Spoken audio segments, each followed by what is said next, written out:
Good morning, it's the 1st of January 2010. We're standing here outside the wonderful Kilwood House Hotel where we celebrated the New Year last night, which was a fantastic evening.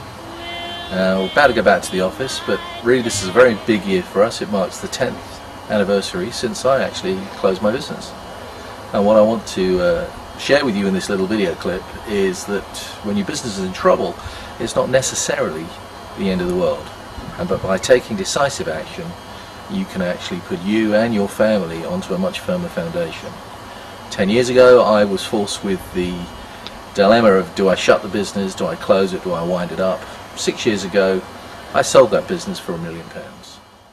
Hi, I'm back in the office now, and as promised I wanted to share with you the events of the year 2000.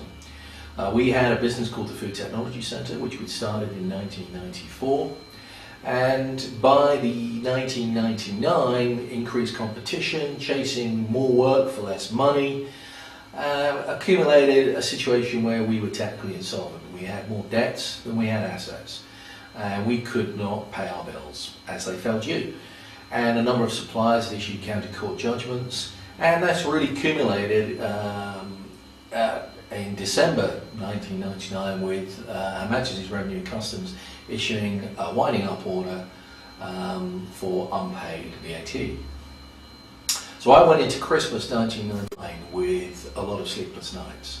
And sleepless nights really don't come close to describing the absolute fear and panic that you are confronted with. And it's usually at 2 o'clock in the morning, and you normally wake up at 2 in the morning when you're in the eye of the storm every night until you're simply so exhausted you sleep through. I remember I went around about 8 days waking up at 2 in the morning and sitting bolt upright in bed, being completely paranoid about every single issue and how I was going to rescue the situation. Because let's be frank, you feel a failure. You had a dream, you've been applying yourself for 6 or 7 years, as I had at that time. You weren't doing this for fun, you were doing this because you believed this was the best interest of you and your family. You had a dream of making a lot of money. And here you are facing annihilation. You're going to be wiped off the face of the earth. You're going to lose everything. If you've got personal guarantees, the bank are going to come after you. You're going to have to sell your house. You're going to lose the cars. And you're going to lose your revenue stream and going to have to go back to work for somebody else again. So we came through that Christmas. I got back to work in the new year, went to see my accountant and said, what can I do? Now this is a guy that I'd spent probably £3,000–4,000 a year with for the last 6–7 years. He'd made quite a bit of money out of me.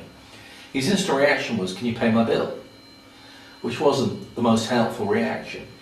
He then trotted out the same sort of tired things I heard from quite a few other sort of what I would call standard high street accountants come solicitors. You're trading insolvently, you're at risk, the DTI will chase you, you'll become personally liable for the debts, you must wind up the company, you must close it as quickly as you cannot be seen to be trading a company insolvently. Now while that advice isn't technically incorrect, it's a long way from being the best advice you can get.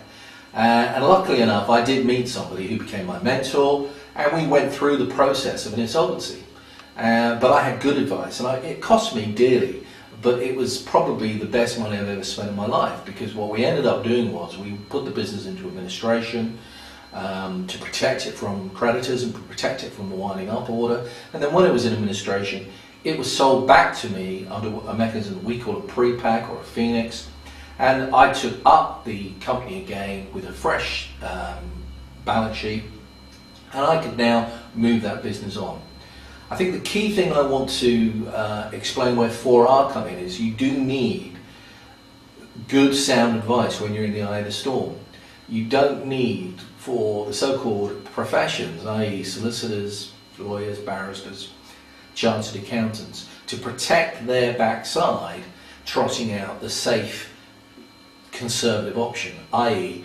don't trade insolvently, wind up, do a members winding up, voluntary winding up, liquidate it, hand it over to the official receiver, whatever. This is not the best advice you can get. But the key thing is where 4R comes in, is that not only can we give you that good advice, because we've been there, we've got the t-shirt, but really that in itself is not enough. Actually getting the company rescued, i.e. into an insolvency procedure and buying it back out, frankly, is not too tough to do. The thing that made the real change was I had to get involved in the change management process. I had to do things differently going forward. I think it was Albert Einstein that said that the definition of insanity is doing the same thing you did before that still doesn't get any results.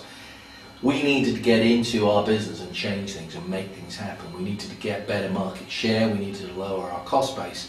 And that whole process of rescue, recovery, restructure and reward is what 4R are all about. The moral of the story? Well, on the 12th of April 2006, I sold the Food Technology Centre to a major PLC listed on the London Stock Exchange. They paid me a huge sum of money.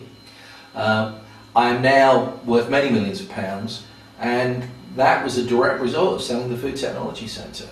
And 6 years and a couple of months before I sold that business, it was bankrupt. It had gone into an insolvency procedure. And had I followed the advice of my high street solicitor, and had I followed the advice of my high street accountant, I would never have been paid that huge sum of money to sell the Food Technology Centre.